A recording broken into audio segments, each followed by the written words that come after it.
दोस्तों ग्रंथों के मुताबिक इच्छाधारी नाग नागिन उन्हें कहा जाता है जो कि इंसानी रूप में धरती पर घूमते हैं। हालांकि वो किसी भी वक्त सांप का रूप धर सकते हैं। ऐसा भी माना जाता है कि इस तरह के इच्छाधारी सांप कोई भी रूप ले सकते हैं और सबके बीच सामान्य इंसानों की तरह रह सकते हैं। ऐसा माना जाता है कि इच्छाधारी नागिन के पास एक ऐसा रत्न होता है जो किसी हीरे से भी बहुत ज्यादा कीमती होता है।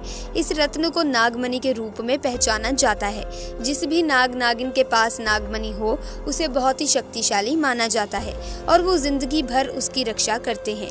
ऐसे में दोस्तों जरा सोचिए कि इस नागमणि में कितनी शक्तियां होंगी और अगर ये किसी इंसान के हाथ लग जाए तो वो इंसान बहुत ही ज्यादा शक्तिशाली हो जाता है, जिससे वो जो चाहे वो कर सकता है। लेकिन दोस्तों नागमणि कोई साधारण इंसान हासिल नहीं कर सकता। ये केवल इच्छाधारी नाग नागिन को कठिन तपस्या के बाद महादेव से प्राप्त होती है, क्योंकि नाग नागिन महादेव शिव को ही अपना आराध्य मानते हैं और उनकी हजारों वर्षों की कठिन तपस्या से भगवान शिव खुश होकर उन्हें नागमणि देते हैं, जिन्हें इच्छाधारी नाग नागिन को संभाल कर रखना होता है। लेकिन दोस्तों अगर कोई नागमणि चालाकी से चुरा ले तो उस व्यक्ति के साथ क्या होगा, आइए जानते हैं आज के इस वीडियो में। क्योंकि दोस्तों तब क्या हुआ जब इच्छाधारी नागिन ने दिया एक बच्चे को जन्म और व्यक्ति की एक गलती के कारण इच्छाधारी नागिन ने जो उसके साथ किया सुनकर लोगों के होश उड़ गए। दोस्तों ये चमत्कारी घटना है राजस्थान के एक छोटे से गांव चंदेला गांव की।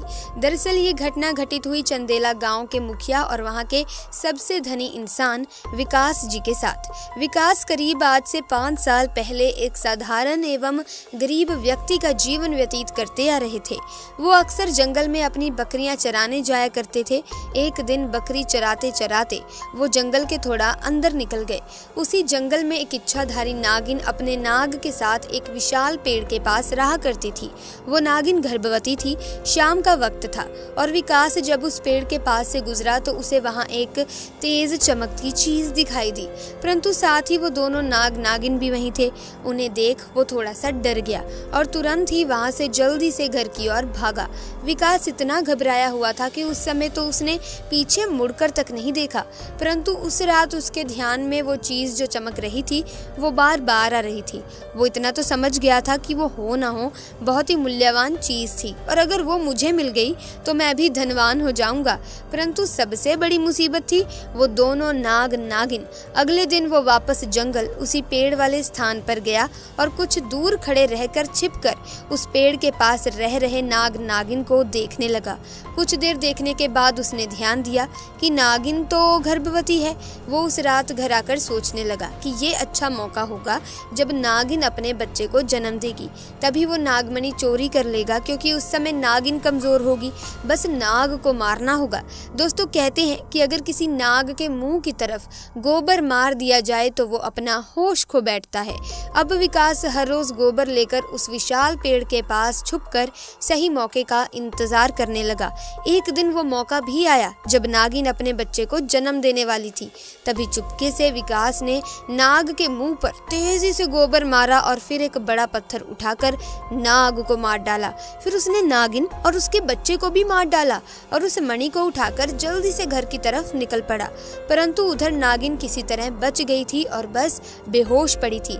जब नागिन को होश आया और उसने अपने बच्चे और पति को मरा देखा तो उसके दुख दर्द का ठिकाना नहीं रहा। वो उस समय गुस्से से पागल हुए जा रही थी और उसने विकास से बदला लेने की ठानी, परंतु मणि चली जाने के कारण वो अपनी शक्तियों का प्रयोग नहीं कर सकती थी। परंतु अभी भी वो अपना रूप तो बदल ही सकती थी। इधर विकास को जैसे ही मणि मिली उसका पूरा जीवन ही परिवर्तित हो गया। उसकी फसल इस बार काफी अच्छी हुई और काफी महंगे भाव में भी बिकी। उसकी तो जैसे मानो लॉटरी लग गई हो, क्योंकि जो भी वो धंधा कर रहा था उसे हर जगह से लाभ मिल रहा था और विकास को पता था कि ये सब उस चमत्कारी नागमणि का ही कमाल है। गांव में हर जगह उसका नाम था। विकास के इस रुतबे को देखकर एक अच्छा रिश्ता विकास के लिए उसके पास के गांव से आया और राधिका नाम की एक सुंदर स्त्री से उसका विवाह संपन्न हुआ। राधिका अपने पति विकास को बहुत प्यार करती थी, बहुत इज्जत देती थी। दोनों एक दूसरे का कदम कदम पर साथ निभाते। उनकी जोड़ी गांव में मिसाल बन चुकी थी।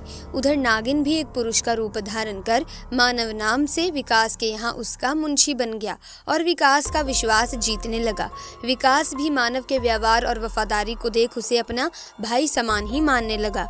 एक दिन राधिका अपने पति विकास के पास आती है और बताती है कि तुम पिता बनने वाले हो, मैं गर्भवती हूँ। ये सुन विकास की खुशी का ठिकाना नहीं रहा। उस दिन वो खुद अपने मुंशी मानव के पास गया और बोला कि देखो मानव, मेरा कोई भाई नहीं है, परंतु जब से तुम्हारा साथ मिला है तुम मेरे सगे भाई से भी कहीं अधिक बन चुके हो।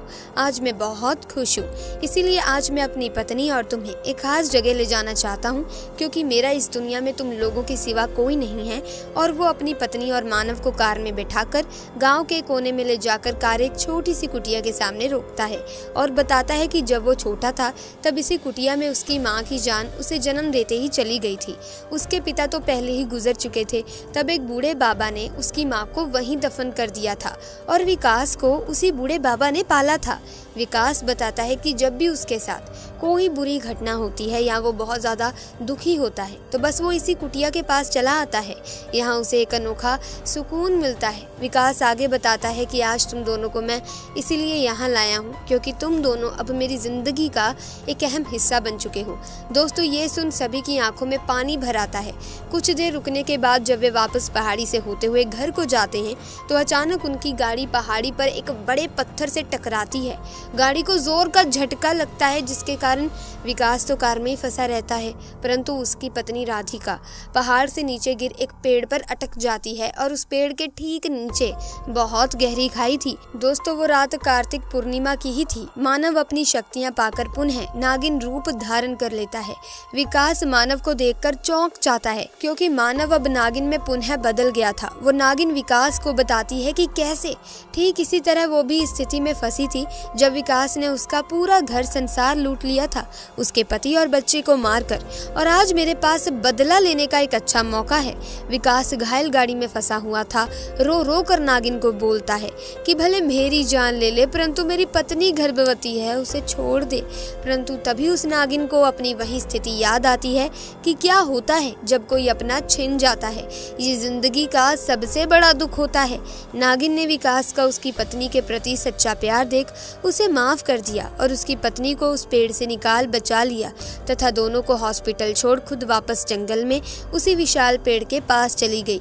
जब विकास हॉस्पिटल से स्वस्थ होकर अपनी पत्नी के साथ घर वापस लौटा तो उसे अपनी गलती का एहसास हुआ और उसने जाना कि उसने कितनी बड़ी गलती करी है। वो नागमणि को लेकर उसी विशाल पेड़ के पास गया और उस पेड़ के पास उस नागमणि को रख फूट फूट कर रोने लगा और शाम को घर वापस आ गया। दोस्तों, कभी कभी इंसान लालच में इतनी बड़ी गलती कर बैठता है कि फिर उस गलती को कभी भी ठीक किया ही नहीं जा सकता, बस अंत में पछतावा ही रह जाता है। आपको ये घटना कैसी लगी हमें कमेंट बॉक्स में ज़रूर बताना। इसी के साथ अगर आप महादेव के दीवाने हैं, महादेव के भक्त हैं तो कमेंट सेक्शन में हर हर महादेव ज़रूर लिखेगा। जल्दी मुलाकात होगी एक नई वीडियो में नई घटना के साथ। ऐसे में अगर आपको ये घटना अच्छी लगी तो वीडियो को लाइक और शेयर करना ना भूलें। चैनल को सब्सक्राइब करके बेल आइकन को प्रेस कर दें ताकि आने वाली वीडियोस की अपडेट आपको मिलती रहे। आपका बहुत बहुत धन्यवाद।